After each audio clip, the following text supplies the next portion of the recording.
இதுல முதலமைச்சர் நான் ஒன்னே ஒன்று சொல்றேன். திமுகவிற்கும் தமிழக மக்களுக்குமான தேர்தல் இது, போட்டி இது. தமிழக மக்கள் திமுகவை தோற்கடிக்க டெல்லி எல்லாம் கிடையாதுங்க. இங்க தமிழக பெண்களுக்கும் திமுகவுக்கும் நடக்கின்ற இது போருங்க.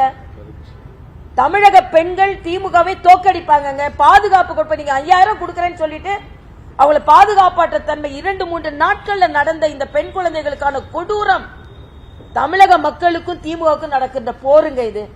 தமிழக மக்களுக்கும் திமுகவுக்கும் நடக்கின்ற தேர்தல் இது.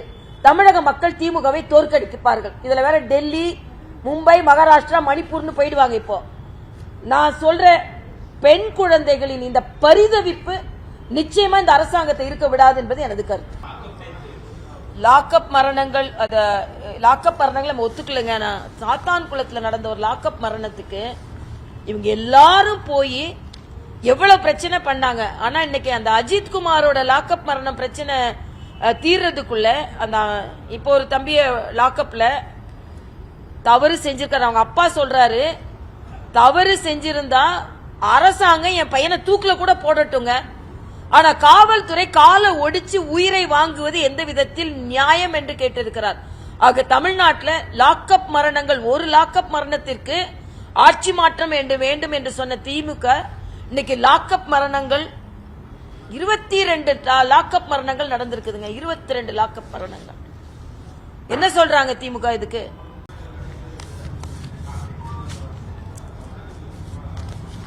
கார்த்திக் சிதம்பரத்துக்கிட்ட அவரோட அலுவலகம் தாக்கப்பட்டதற்கு தமிழக அரசின் பதில் என்ன?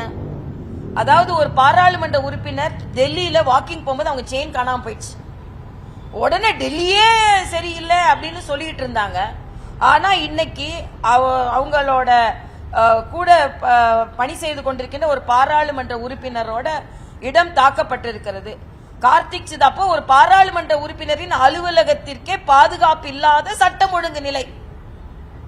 அலுவலகத்துக்கும் பாதுகாப்பு இல்ல, பெண் குழந்தைகளுக்கும் பாதுகாப்பு இல்ல. அப்புறம் என்ன நீங்க சொல்றீங்க? இதே ஒருவேளை ஒரு எம்பியோட அலுவலகம் வட இந்தியால தாக்கப்பட்டிருந்தா உடனே இவங்க எல்லாம் நோ கான்பிடன்ஸ் மோஷன் கொண்டு வருவாங்களா இல்லையா? பெண்களுக்கு பார்லிமெண்ட் உறுப்பினர்களுக்கு பாதுகாப்பு இல்லைன்னு கொண்டு வாங்க. 40 பேரும் போய் பார்லிமெண்ட் உறுப்பினர்களுக்கு பாதுகாப்பு இல்லைன்னு நம்பிக்கையில்லா தீர்மானம் கொடுங்க பார்லிமெண்ட்ல போய். இப்ப தமிழ்நாட்டில் எது நடந்தாலும் ஒன்னும் பிரச்சனை இல்லை உங்களுக்கு. கார்த்திக் சிதம்பரமே அந்த தனது அவநம்பிக்கையை தமிழ்நாட்டில் என்னோட அலுவலகத்துக்கே பாதுகாப்பு இல்லை என்பதை தெரிவிக்க வேண்டும் என்பது எனது கருத்து.